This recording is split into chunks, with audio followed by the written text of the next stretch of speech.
बच्चों नमस्कार।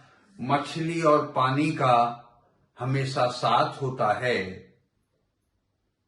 स्टूडेंट्स और बुक्स का भी हमेशा मिलान होता है। जो पढ़ते हैं, गहन अध्ययन करते हैं और जो मैं वीडियो बना रहा हूं उसको याद करते हैं, वो निश्चित ही सब कॉम्पिटिटिव परीक्षा में पास होते हैं और अपने जीवन में बहुत बड़ा उत्थान करते हैं।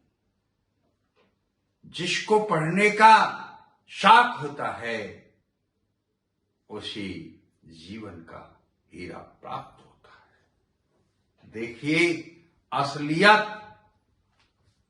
इंसान की सिर्फ मेहनत से जानी जाती है और उस असलियत को इत्मीजान में बदलने के लिए अटूट मेहनत करनी पड़ती है।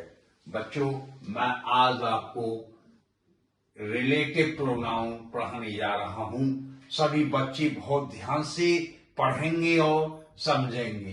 Roll number 3, cases, nominative case, objective case and possessive case. व्यक्तियों के लिए हूं, जो और जिसने। केवल हूं का प्रयोग व्यक्तियों के लिए होता है। जानवर या निर्जीव वस्तुओं के लिए हम कदापि हु का प्रयोग नहीं करेंगे। आप नोट कर लो, who is used for human only, not for animals and inactive things. तो देखिए, हु का सब्जेक्ट जो और जिसने हुआ, इसका ऑब्जेक्ट होता है हुम, जिसे और जिसको। इसका पॉसेसिव केस होता है हुज, जिसका और जिसकी।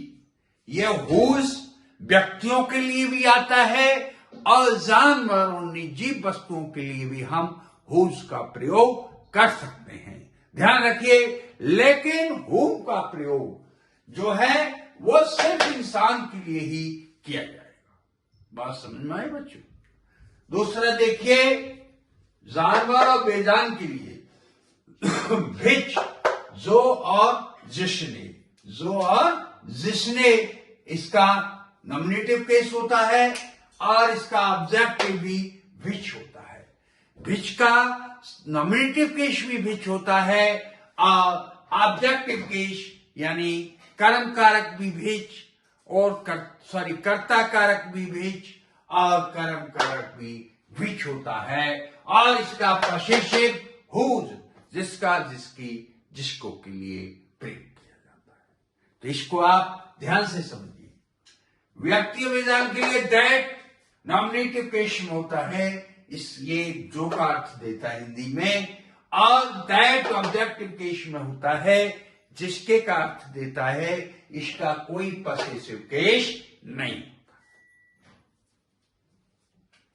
अब वेदांत के लिए वाट जो के लिए प्रयोग किया जाता है।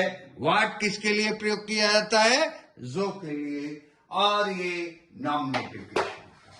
वाट किस में होता है बच्चों? नॉमिनेटिव केस में होता है और जो के लिए प्रयोग किया जाता है। ऑब्जेक्टिव केस में भी वाट का प्रयोग किया जाता है और ये भी जो का अर्थ देता है। तो बच्चों, माने आपको ये रिलेटिव प्रोनाउन पढ़ाए हैं, हु और विच, दैट और व्हाट। इनके नॉमिनेटिव केस, ऑब्जेक्टिव केस और पॉसेसिव केस आप अपनी डायरी या नोटबुक में लिख लो और लिख करके इन्हें याद कर लो। आगे की वीडियो में मैं इसकी आपको एक्सरसाइज भी बनवाऊंगा। काम practice makes a man perfect. आदमी अभ्यास से ही कुशल होता है, बिन अभ्यास के कुछ भी नहीं कर सकता है।